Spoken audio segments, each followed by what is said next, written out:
Buongiorno, my friends, and welcome to my show. Today on Box Amore, it's all about the pizza. We'll make the most prima grande pizza you ever tasted, with tomato sauce, mozzarella alla vomito, and spicy pepperoni on top.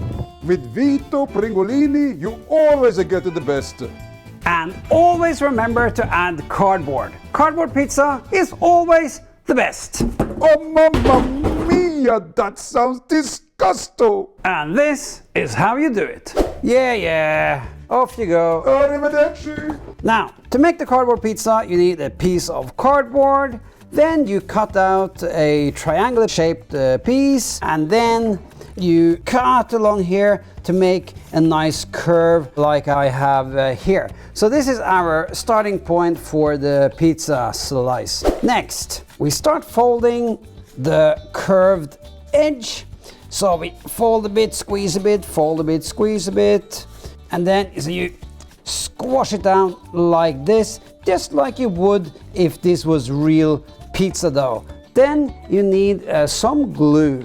So you take the glue, quite a generous amount of glue along the edge, and then you use some paper clips or some clothing pegs or whatever you have to push this down until it dries. You can wipe away the excess glue if you like. So now this needs to dry, and when it is dry, it will look like this. And when we take this off, right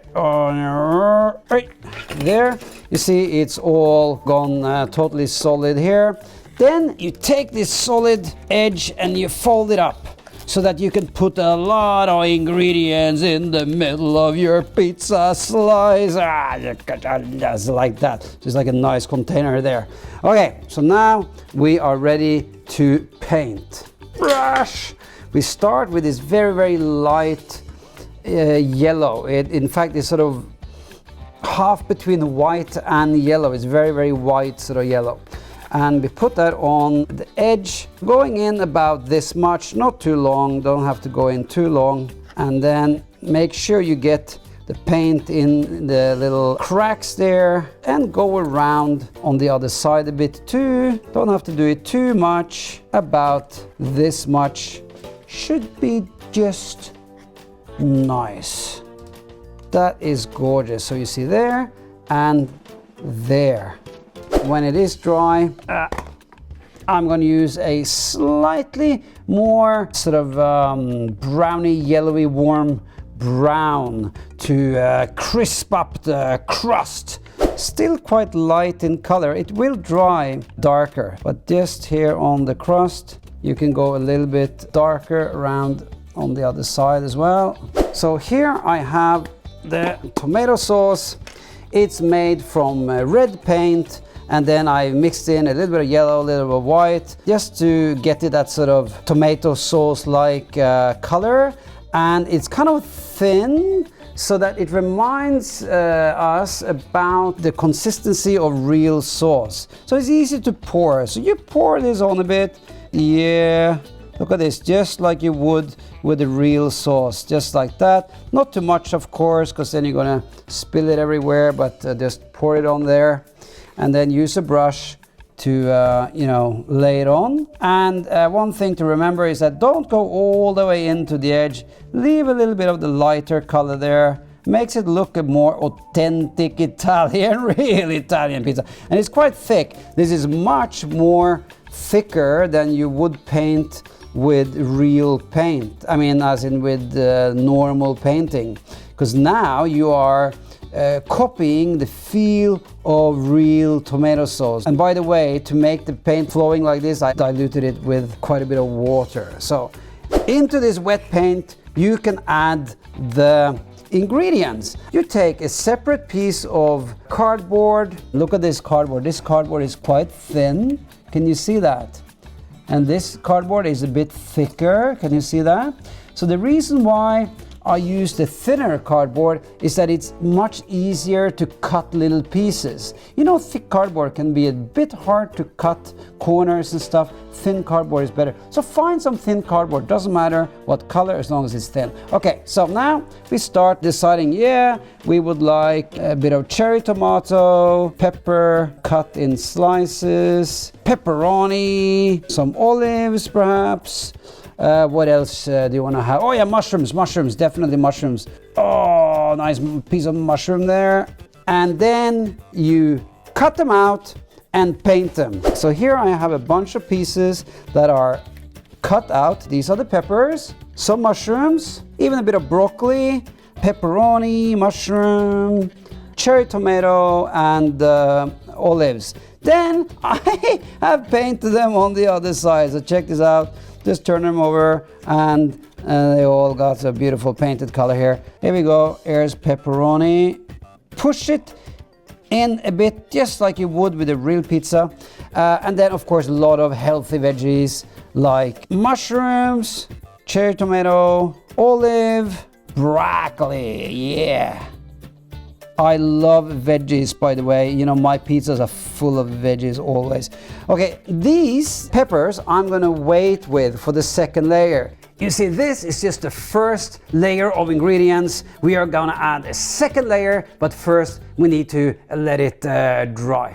And lucky for us, I have a slice that is already dry, so I can put this aside and continue showing you with this one. As you can see here, it looks a lot flatter. It's not as voluminous, the tomato sauce, as we had on the other one, and that's because when the paint dries, it will dry flatter. So that's just you know, the way it is because the water evaporates. And you can see here is an open piece here that I didn't add ingredient, but never mind, we have so much to put on, so that's no problem. You see, for the second layer we need to add the cheese, and here's the cheese. Look at that, this is the cheese. So this is a sort of a same color as I used to paint here, sort of a very white, yellowy white. And we start with carefully pouring it on where we want it. So I'm gonna pour on a little bit in between the ingredients here, particularly when we get to the tip of the pizza slice.